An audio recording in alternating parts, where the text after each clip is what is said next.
اللهم صل على سيدنا محمد وعلى آل سيدنا محمد.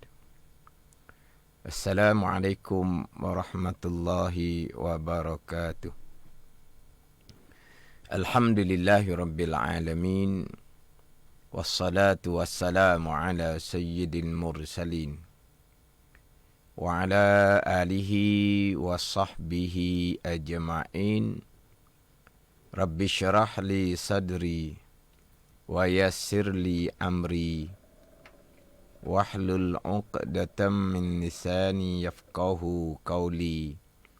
سبحانك لا علم لنا إلا ما علمتنا إنك أنت العليم الحكيم. ولا حول ولا قوة إلا بالله العلي العظيم. Syukur Alhamdulillah, bersua kembali kita untuk minggu ini di Manis FM dalam program Talaki Safinatun Najah mengguna pakar kitab Safinatun Najah. Hari ini hari Jumaat, setiap jam 6 petang kita akan sama-sama menimba ilmu pengetahuan dalam soal agama. Kita juga sekarang ini bersiaran langsung di Facebook Manis FM dan anda semua boleh kongsikan live tersebut bersama yang lain, dan anda juga boleh mengemukakan persoalan yang berkaitan dengan tajuk pembicaraan melalui live FB, dan anda juga boleh dengar melalui MyTV saluran 726 dan secara online di aplikasi Sweet Plus. Semoga segala ilmu yang saya kongsikan dapat kita sama-sama amalkan. Jadi insya-Allah untuk minggu ini akan menyambung pembicaraan fardu ataupun rukun wudu yang ketiga daripada 6 fardu wudu. Ini sambungan hak minggu lepas. Jadi minggu lepas sudah masuk kepada pembicaraan fardu ataupun rukun wudu yang ketiga. Kalau sidang pendengar mengguna pakar kitab Safinatun Najah edisi Jawi, muka surat 3 baris bawah sekali. Kitab Safinatun Najah ni ada hak Jawi, terjemahan di bawah. Ada hak Rumi, terjemahannya di sebelah kanan. Kalau hak Jawi, terjemahan di sebelah bawah. Kalau hak Rumi, terjemahan di sebelah kanan. Jadi kalau kitab Safinatun Najah hak Jawi, muka surat 3 baris bawah sekali. Qala al-muallifu rahimahullahu ta'ala wa nafa'ana bi'ulumihi amin. As-salisu ghuslul yadaini ma'al mirfaqaini. Terjemahan di bawah bermula yang ketiga daripada 6 fardu wudu, membasuh 2 tangan serta 2 sikunya. Membasuh 2 tangan serta 2 siku. Maknanya 2 siku pun wajib dibasuh.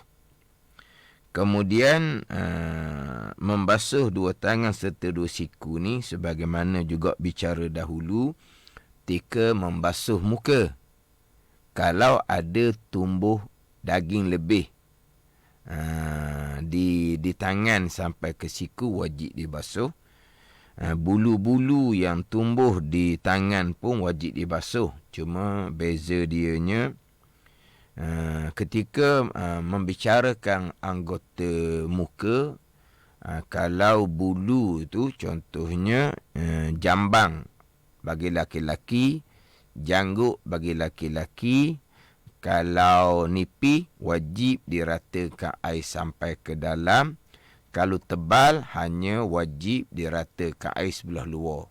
Jadi nipih tebal tu kira kepada kita duduk dengan seseorang, jarak kita bercakap, kalau nampak kulit di celah-celah bulu tu, nampak kulit pipi, nampak kulit dagu, maknanya jambangnya nipih, jangguknya nipih, wajib disampaikan air kepada pangkal.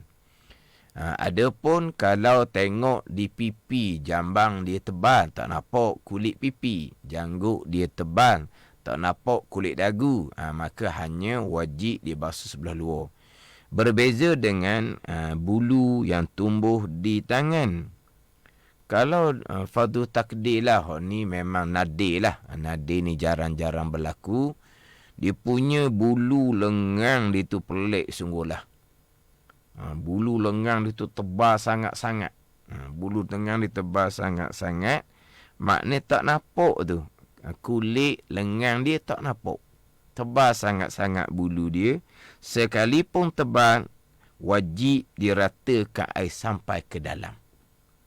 Kenapa beza dengan bulu jambang jangguk? Jambang jangguk ni biasa saja orang yang tebal. Adapun kalau bulu yang tumbuh di tangan, tebal tu nadir. Jadi dia kembali pada hukum asal lah. Sebab bila nadir ni dia tak ada bicara hukum hak nadir ni, dia balik kepada hak asal. Hak asalnya nipih. Nipih wajib diratakan sampai ke batin. Maka kalau bulu yang ada di tangan, di lengang tu tebal sangat-sangat, dikira macam hukum nipih juga. Wajib diratakan bulu yang tumbuh di lengang tu sampai kepada batin, sampai ke dalam. Kalaulah ni nadir. Nadir mana apa ni? Jarang-jarang berlaku. Mana kalau ada bulu tu tebal sangat sampai ke tak nampak kulit lengan, dia tetap wajib diratakan air sampai ke batin.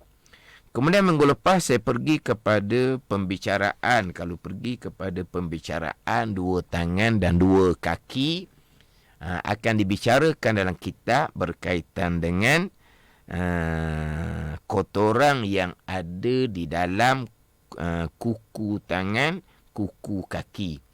Jadi pandangan muktamad dalam mazhab Syafi'i, sekalipun kotoran yang ada di bawah kuku tu terhasil daripada umpama peluh, wajib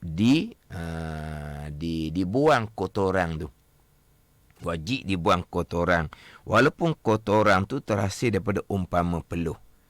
Adapun kalau kotoran tu terhasil daripada barang luar, kerana dia bekerja main dengan tanah ke contohnya, ataupun apa-apa pekerjaan yang menyebabkan tanah ataupun apa-apa barang masuk lekat di dalam kuku. Itu memanglah wajib dibuang kotoran tu. Hak ni dak ni kotoran hanya terhasil daripada umpama peluh.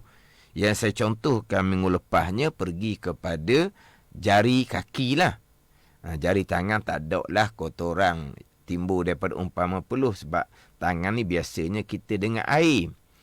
Saya contoh minggu lepasnya kuku kaki. Kuku kaki ni kadang-kadang ada orang yang kuku kaki dia keluar tu tak straight, tak terus ke depan. Dia macam kita kata nak masuk ke dalam, nak balik kepada daging hujung jari kaki. Dia ada seumpama tu. Yang mana terkadang apabila kuku ibu jari kaki tu panjang, terkadang dulu-dulu di tepi kuku ibu jari kaki tu ada tinggal hitam gitu. Hitam tu bukan kotoran daripada luar. Hitam tu terjadi daripada peluh.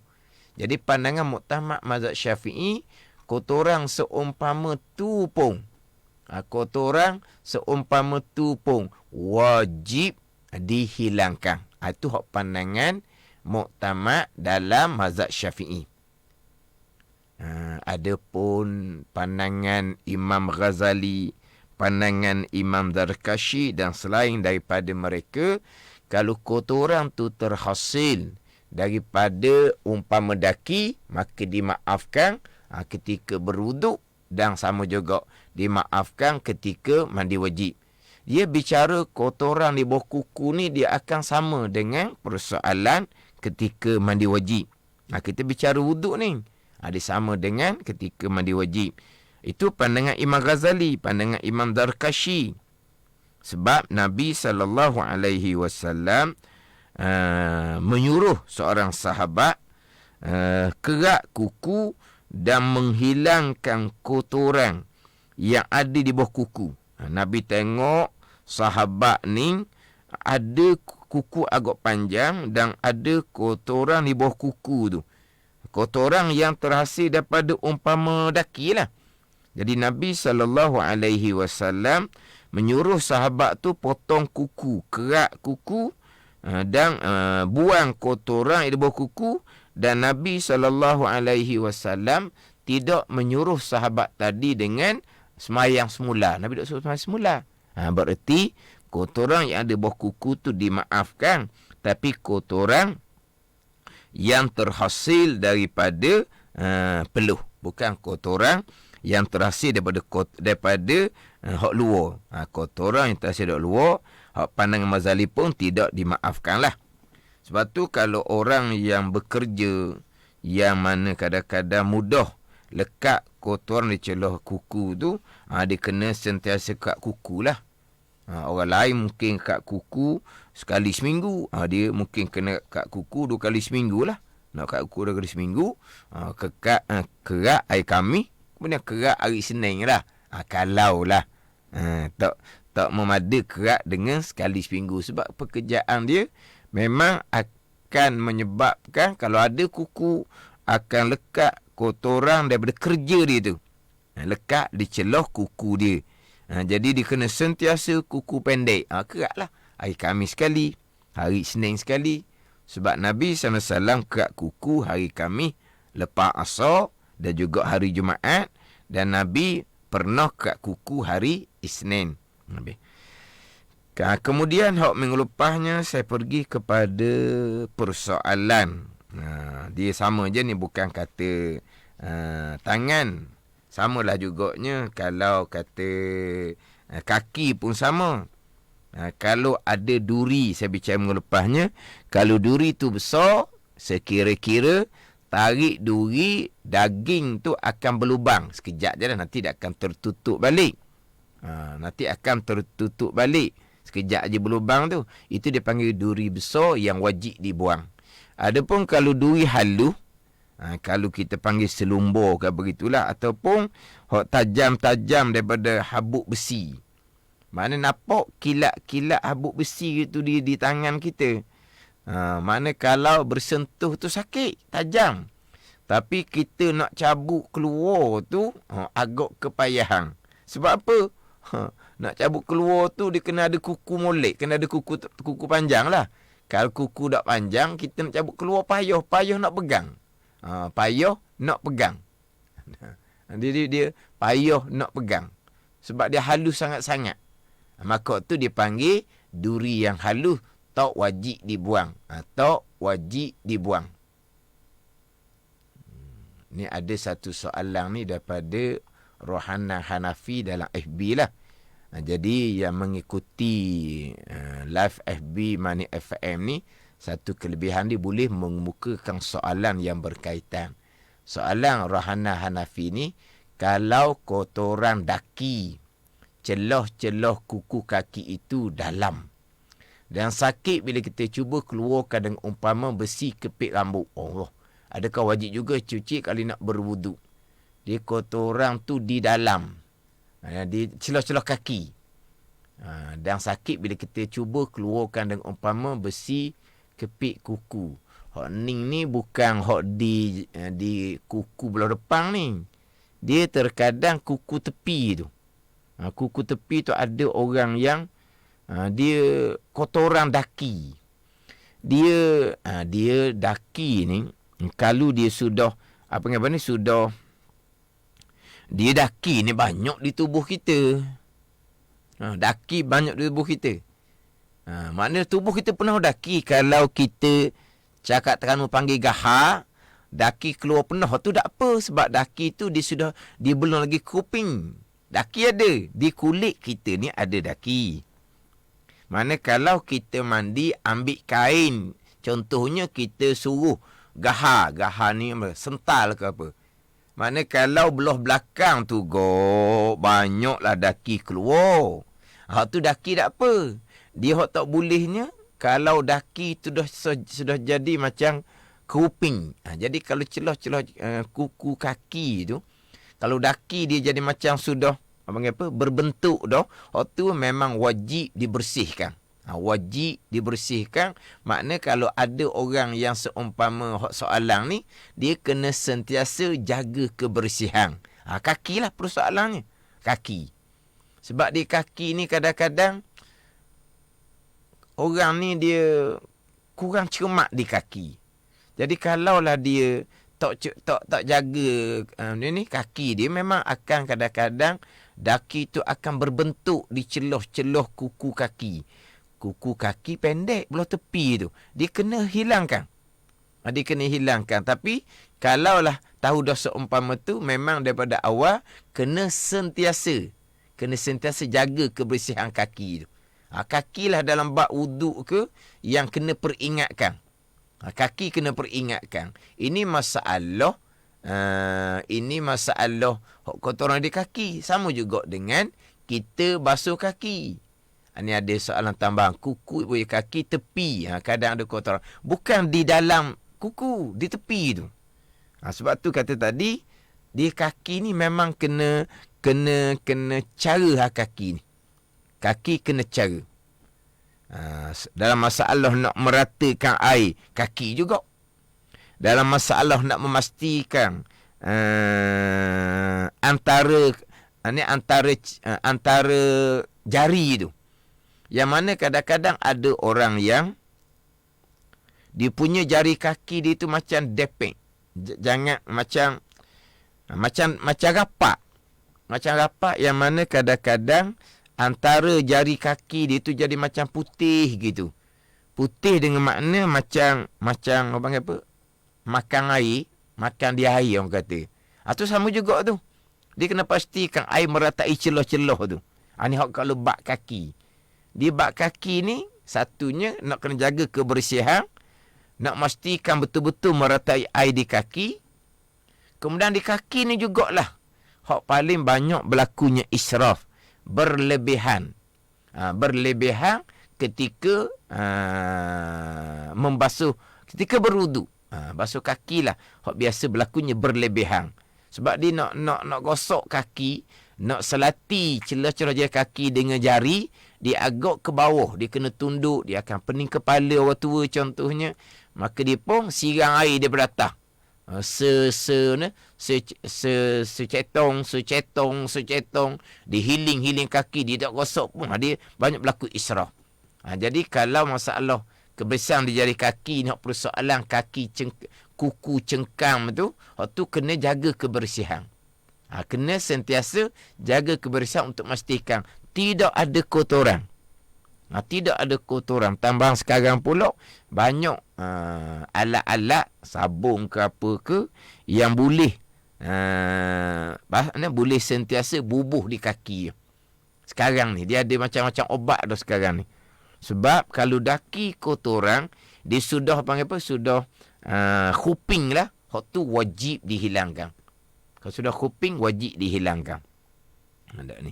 Jadi hak kaki nanti kita akan bicara hak faruduk yang kelima. Memang kaki kena amati. Kaki kena amati. Ini satu soalan ni Syarifah Nur Rashidah. Ustaz, kalau orang yang pekerjaan memang akan sebabkan kotoran, susah nak tanggal, betul-betul bila nak wuduk macam mana? Contoh kerja buruh kasar, main kotoran.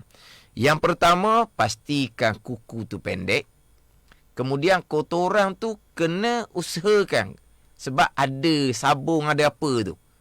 Cuma ada setengah pandangan ulama', kalau ada tinggal sedikit kotoran yang sukar untuk dihilangkan, berpunca dari pekerjaan dia. Pekerjaan dia dah gitu. Ada setengah pandangan ulama' dia memaafkan. Ada tinggal sedikit kotoran yang memang kerjaan dia dah gitu. Nak hilangkan sepenuhnya agak kesukaran. Tapi kena usahakan juga. Kena usahakan. Maknanya kena guna alat-alat lah. Guna sabung lah. Tapi kalau memang akhirnya tak jadi apa juga. Cuma sekarang ni biasanya tak tu mana, sebab sekarang ni dia banyak usaha lah. Banyak usaha. Lepas tu ni soalan bab kaki juga ni. Kita belum masuk lagi kaki ni. Tapak kaki kerah macam mana ustaz? Tapak kaki merekoh. Kerah. Ni orang dululah. Ni kita akan bicara. Kita masih lagi bicara basuh tangan ni. Fardu wuduk yang ketiga. Kaki ni fardu wuduk yang kelima. Jadi tapak kaki kerah macam mana ustaz? Tapak kaki merekoh. Orang dulu, ada orang tak pakai selipar. Dia tak pakai selipar. Orang dululah. Tapak kaki tu mati. Apa mati. Kerang, mati. Dia tu punya tapak kaki. Maknanya, kalau dia berjalan atas panah, tak sakit. Tak berasa. Apabila ada kalau ada kereta lalu, dia turun di kaki 5 jalan raya tu, banyak batu-batu kerikil. Tak sakit. Kalaulah dia berjalan, dipijak duri semalu. Tu duri semalu tu. Saya sebut duri semalu lah. Duri semalu. Orang sekarang panggil duri apa, tak tahulah. Duri semalu. Kita pijak dia, duri tu dia malu, dia tutup. Tajam duri semalu tu. Tapi dia punya tapak kaki dia kerah. Lebih keras daripada selipar Jepun. Lebih keras dari selipar Jepun. Sidang pendengar kenal tak selipar Jepun ni? Lebih keras dari selipar Jepun lagi. Pijak duri semalu tak sakit. Hak ni kena cermat. Yang mana kadang-kadang tapak kaki dia merekoh.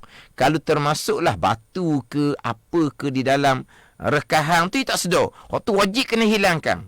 Sebab bila merekoh saja terbuka, maka dihukumkan zahir kaki. Tu kalau kaki hak kerah. Ni satu soalan kaki juga ni. Kalau kulit kaki gelupah, sokmo, macam mana ya ustaz? Gelupah maksud dia macam mana? Hak sakit ke? Gelupah merah. Tu kena ratakan air. Tapi kalau memang sakit, tak boleh nak kena dengan air. Hak ni hak luka lah kalau gelupah ni. Wallahualam, saya nak kata juga, kalau biasa kalau luka, memang kalau kena air, sakit, dan lambat nak sembuh, kalau kena air sebab dia akan jadi basah, maka ratakan tempat molek, tempat yang tak rata air tu digantikan dengan tayamum, sapu debu di muka dan sapu debu di dua tangan. Kita sesalah soalan kaki tu. Kita balik kepada tangan semula. Tadi saya bicara berkaitan dengan duri. Kalau duri besar, wajib kena buang. Duri kecil, tak wajib kena buang. Satu laginya, biasa timbul persoalan, dia kudih. Dia cedera, dia luka. Jadi, khuping dia panggil. Dia panggil khuping. Dia khuping tu kering sangat-sangat dah. Khuping tu kering sangat-sangat dah. Maknanya, kalau cabut keluar, rasa-rasanya macam tak sakit dah. Kalau khuping tu. Tapi khuping tu tak buka lagi. Khuping tu tak buka. Belum terbuka lagi khuping tu. Tapi khuping tu kita kata kering sangat. Maknanya kalau kita cabut khuping tu tak sakit, tidak wajib kita cabut. Kita nak biarkan khuping tu tak ada apa-apa. Tapi kalau khuping tu sudah ternganga, khuping tu sudah terbuka, kering molek-molek dah khuping tu, terbuka, nampak dah di sebelah dalam, maka sebelah dalam tu dia panggil zahir. Dia panggil anggota zahir. Maka kena sampaikan air ke dalam. Kalau tak dapat, kena buang khuping tu. Tapi tak syarat buang khuping. Kalau khuping tu terbuka, nampak dah sebelah dalam, maka dia kena rata air sebelah dalam tu. Dia tak buang khuping, kop anda dia lah. Dia sayang takutnya. Dia sayang ke apa. Tapi kalau nak cerita ni, khuping kering sangat-sangat dah. Tapi dia duduk lekat di kulit itu, tak ada terbuka sikit pun. Tak wajib hilangkan khuping tu. Walaupun kira-kira, kalau kita buang, tak ada sakit-sakit. Sebab apa? Sebab kering dah. Kering sangat-sangat dah khuping tu. Tetap tidak wajib kita buang. Kalau kuping tu terbuka, nampak dah di sebelah dalam, tu kena ratakan air lah sebab dia sudah menjadi anggota zahir. Kemudian minggu lepas, bila saya pergi kepada bicara duri yang besar, saya pergi pada bicara hak ni banyak berlaku sangat-sangat lah ni. Orang yang bila pergi hospital, jadi doktor ni dia masukkan jarum di tangan melalui orat tangan untuk masuk air, masuk obat ke, masuk darah ke, kemudian jarum tu akan dilekatkan dengan plaster. Lekat plaster ni untuk supaya jarum tu tidak bergerak. Kalau jarum tu bergerak jadi sakit. Jadi pun letak plaster. Jadi persoalan hak masuk jarum di tangan, kemudian dilekatkan jarum tu supaya tidak bergerak dengan plaster. Persoalan wuduk bukan hanya persoalan plaster. Bukan hanya persoalan plaster. Sebab ada orang, dia masa nak berwuduk, plaster tu dicabut. Dia punya jarum tu tak cabut, plaster tu dicabut. Dia sekarang ni, dia cabut plaster tu, sakit lah sebab jarum tu akan noning kita panggil, akan tergantung gitulah, jadi sakit. Dia bukan masalah plaster sahaja, bukan masalah jarum tu sendiri. Yang mana jarum untuk masuk air, obat ataupun darah di orat tangan tu, dia jarum besar. Dia tak sama dengan jarum umpama cocok di bahu. Jarum umpama cocok di bahu, dia jarum yang halus. Lepas dicocok, ditarik jarum tu, bahu kita tak berlubang. Sebab jarum tu halus. Adapun jarum hok masuk di tangan, orat tangan tu, dia besar. Ketika cabut jarum tu, mula-mula cabut tu, di tempat jarum tu masuk, dia akan ada berlubang sikit. Dia ada berlubang sikit. Maka tu dipanggil besar. Dia panggil besar. Maka di tempat jarum tu masuk, dia sudah menutupi satu kawasan yang wajib diratakan air ketika membasuh tangan serta dua siku. Dia sudah menutupi. Kalau ni ada kata memang besar, ada lagi pauk kena cocok di tangan, besar, memang besar. Jadi kalau duri memang wajib kena buang. Ini jarum ni tak boleh nak buang, sidang pendengar. Nak masuk jarum mula-mula tu pun nak masuk mula-mula tu, nak jumpa dengan orat tu. Nak jumpa dengan orat di tangan tu. Kalau kena hak baru-baru, biarlah di doktor pun. Kalau kena hak baru-baru, menganga pesakit tu. Tak jumpa orat. Sekali cocok, tak kena. Hak kena cocok ni nganga dah sakit. Dicocok lain pula, tak kena. 2 kali nganga sakit. Akhirnya, marilah stafnah hak lama. Stafnah hak lama. Biar saya buat. Stafnah hak lama tu, sekali cocok je. Kena selalu. Orat tu. Pengalaman. Hak doktor muda tadi tu. Sekali cocok, tak masuk. Sekali cocok, tak masuk. Tu. Siapa ada komen tu. Saya patah kaki dulu. Sakit masuk jarum tu lebih sakit daripada patah kaki, dia komen. Lebih sakit daripada patah kaki. Sakitlah sebab dia cocok jarum di orat tangan tu. Dia tak ada biuh tu, dia cocok hidup-hidup. Jadi sekali cocok, tak kena. Dia tabuk keluar. Cocok pula yang kedua, tak kena. Tu. Dia ada. Dia ada doktor yang mahir cari orat. Tapi doktor ni tak ada klinik lah. Doktor ni tak ada klinik. Doktor ni dia cocok jarum tu adalah di rumah-rumah kosong, di dalam kebun kelapa sawit. Banyaklah jarum tu. Hak ni doktor tak ada klinik ni, dia pandai cari orat. Ni doktor tak ada klinik ni. Ni orang dadah ni. Dia pandai cari orat. Jadi sekarang ni dia nak masuk jarum dia orat tangan tu. Jadi jarum tu memang tak boleh cabut. Oh, sakitlah pulaknya kalau cabut. Dan ni. Jadi kalau tak boleh cabut jarum tu macam mana ni? Sebab sebut tadi jarum tu besar. Bererti bukan plaster tu sahaja yang menghalang rata air di tangan. Jarum tu sendiri, jarum yang besar tu sendiri yang menutupi sedikit di tangan tu yang menyebabkan air tak rata. Jadi nak cabut tak boleh. Maka persoalan yang seumpama ni, ini saya sebut pandangan mazhab Syafi'i lah. Pandangan mazhab Syafi'i, pandangan yang muktamad dalam mazhab Syafi'i. Untuk tempat yang tak rata air tadi ni, di mata jarum yang besar tadi tu, wajib digantikan dengan tayamum. Wajib digantikan dengan tayamum. Ni kalau bicara buat tayamum ni pula, satu pembicaraan yang rumit pula ni. Nanti insyaAllah masa bicara tayamum saya akan perhalusi. Bicara tayamum ni bicara yang agak rumit.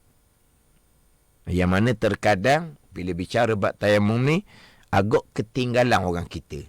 Tak reti buat tayamum. Macam tadi saya sebut. Apabila di kaki tadi ada persoalan kaki, hok kata gelupah.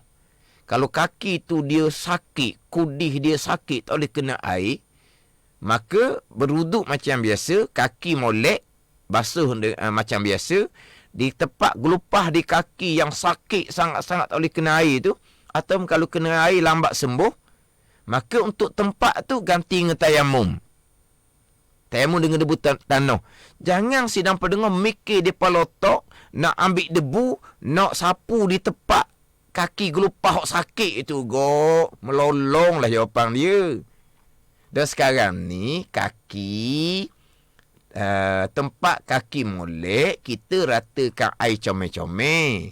Tapi di kaki tu, ada tempat yang gelupah, yang mana tak boleh kena air sakit. Untuk tempat tu, kaki molek kena basuh wuduk macam biasa.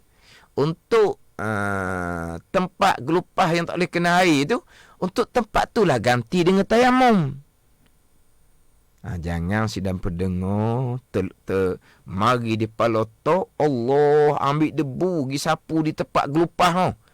Air sakit dah kena, ambil debu pergi sapu tempat gelupah tu, melolong lah, melaung lah orang panggil apa? Berteriak lah kesakitan. Dah kata tayamum ganti tempat kaki hok gelupah, hok sakit tak boleh kena air. Sidang pendengar, letak di kepala otak molek. Letak di kepala otak molek. Pahak di kepala otak molek. Pahak di kepala otak molek. Sebut kata tayamum, sapu debu di muka dan sapu debu di dua tangan. Pahak dulu tu. Sebut kata tayamum, sapu debu di muka dan dua tangan. Ganti kaki yang kata gelupah tadi tu. Ganti kaki gelupah tak kena air tu. Ganti dengan tayamum tu. Ganti tayamum. Tayamum ambil debu sapu di gelupah tu lah. Allah, hok ninggok. Jauhnya ketinggalan kita dengan ilmu tayamum. Sebut kata tayamum, sapu debu di muka dan dua tangan. Tadi saya wuduk basuh muka, comel rata air di muka. Tadi saya wuduk basuh tangan sampai ke siku, comel air meratai tangan sampai siku. Itu wuduk. Lepas sapu kepala, basuh kaki, kaki molek basuh. Di tempat yang tak boleh nak rata air tu ganti tayamum. Tayamum telah sapu debu di muka dan dua tangan. Tadi basuh muka, basuh tangan itu wuduk. Ini tayamum. Atau kena pahak molek. Sebut kata tayamum sidang pendengar, sapu debu di muka dan dua tangan. Pahak tu dulu. Cuma sini ada satu soalan Muhammad Nur Hidayat. Maksudnya tayamum kemudian daripada wuduk ke? Tayamum ketika kita basuh kaki. Jadi sesal basuh kaki lah tayamum. Tapi tayamum tu ketika sampai giliran kaki. Sebab itu persoalan kaki. Itu persoalan kaki. Sampai dengan kaki. Jadi kemudianlah sebab kaki tu anggota yang terakhir. Hak lebih sukarnya kalau kita bicara tadi. Hak ada jarum di tangan. Yang mana tangan tu anggota wuduk di tengah. Hak tu kena duduk molek tu nak bicara bab Jarum yang masuk di tangan, yang mana jarum tu besar, tak kata air di tempat mata jarum. Untuk jarum tempat mata jarum wajib digantikan dengan tayamum. Boleh tayamum, sapu di muka dan dua tangan. Kena situ, kena pahat dulu situ. Kena. Ni kalau tidak payah. Ni mungkin minggu depan pula lah ni saya sambung ni. Kita ada dalam 10 minit lagi ni. Saya pernah. Dia ibu jari kaki dia tu ada pembalut. Ibu jari kaki tu memang cedera sangat lah. Dia terhempah barang atas ibu jari kaki. Pecah ibu jari kaki, maknanya terpaksa ibu jari kaki tu kena balut. Jadi apabila ibu jari kaki dia berbalut, dia beruduk, basuh muka, basuh tangan, sapu kepala, basuh kaki. Jadi untuk ibu jari kaki yang ada pembalut tu, tak kata air lah sebab ada pembalut. Jadi atas pembalut yang tak kata air tu wajib digantikan dengan tayamum. Wajib kena sapu air atas pembalut di kaki. Kemudian untuk ibu jari kaki tu wajib digantikan dengan tayamum. Wajib digantikan dengan tayamum. Maka tanya selalulah. Tanya selalu. Jadi ambil debu sapu di pembalut di ibu jari kaki. Orang tanya ni pula orang Kelah jugalah. Orang Kelah pandai ni. Orang yang nampak macam panda lah. Bukan orang biasa-biasa. Ambil debu sapu di ibu jari kaki, di pembalut ibu jari kaki ke? Allah lah kata. Tayamum pahat dah tadi kan? Sapu diberi muka, niat tayamum. Sapu diberi tangan sampai ke siku. Ganti ibu jari kaki yang tak kata air. Faham tak ni? Gini. Ni panjang jadi ni. Sebab dia pembicaraan ni, pembicaraan yang semasa. Pembicaraan yang semasa ni, kalau berkait dengan tayamum ni. Ni bicara lain. Bicara mandi wajib. Bicara mandi wajib. Dia lutut. Lutut dia buat pembedahan. Biasalah orang main bola ke apa ke, lutut dia buat pembedahan. Kemudian dia kena mandi wajib. Lutut bukan anggota wuduk. Lutut bukan anggota wuduk. Ni ada satu komen ni, bab tayamum ni susah sikit nak faham. Dia tak ada susah nak faham ni. Yang pertama, kena faham apa dia tayamum. Tayamum ada rukun dia. Niat, sapu diberi muka, sapu diberi tangan dan tertib. Itu rukun tayamum. Tak ada payah-payah. Tak ada payah-payah. Sebut tayamum, niat, sapu diberi muka, sapu diberi tangan, tertib. Mana apa tertib? Sapu diberi muka dahulu, kemudian sapu debu di tangan. Jadi dia lutut bukan anggota wuduk, tapi lutut ni anggota mandi wajib. Dia nak mandi wajib, nak semayang. Dia mandi macam biasalah. Tubuh yang molek tu rata air macam biasa. Kemudian pembalut di lutut tu seming ke? Seming, pembalut seming tak kira lah. Wajib kena sapu air sekali atas pembalut ataupun seming di lutut. Kemudian wajib bertayamum. Ganti lutut yang tak rata air. Apa dia tayamum? Ambil debu, sapu di kepala lutut. Allah, tu terajang lah. Tayamum tadi, balik kepada rukun tayamum. Sapu debu di muka, niat tayamum. Sapu debu di tangan. Ganti lutut yang tak rata air ketika mandi wajib. Ni soalan masuk ni. Lepas masuk soalan ni bab tayamum ni. Waktu sedang pendengar, saya tak sempat dah lah. Sebab kita ada dalam 5 minit lagi ni. Kita ada 5 minit lagi ni. Jadi saya bicara jarum di tangan wuduk serta bertayamum ni kemungkinan minggu depan lah. Ni saya nak napok dulu ni. Nak napok tayamum ni. Kata payah ni, tak ada payah tayamum. Tapi ketinggalannya kita dengan tayamum. Apa dia tayamum? Quran perintah. Famsahu biwujuhikum wa aidikum min. Tuan kata sapu muka dan dua tangan. sapu muka dan tangan. Tu tayamum. Sapu muka, sapu tangan. Tu tayamum. Kita mazhab Syafi'i sapu dengan debu tanah. Itu dia tayamum. Tak kira ganti pembalut di mana pun. Tayamum, sapu debu di muka dan 2 tangan. Ini saya nak tambah sikit lagi ni.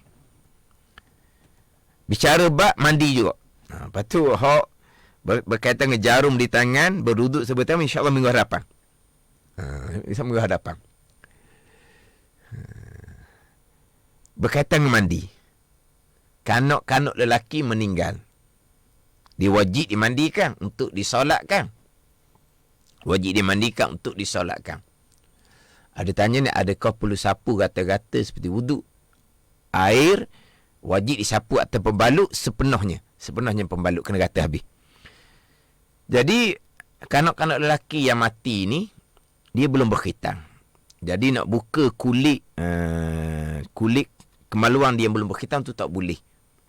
Maka, mandi mayat kanak-kanak ni, yang belum berkhitang, kanak lelaki belum berkhitang ni, yang kulit dia di kemaluan tak boleh nak buka, mandi mayat macam biasa, kemudian untuk bawah kulit tak boleh buka tu, ganti dengan tayamum.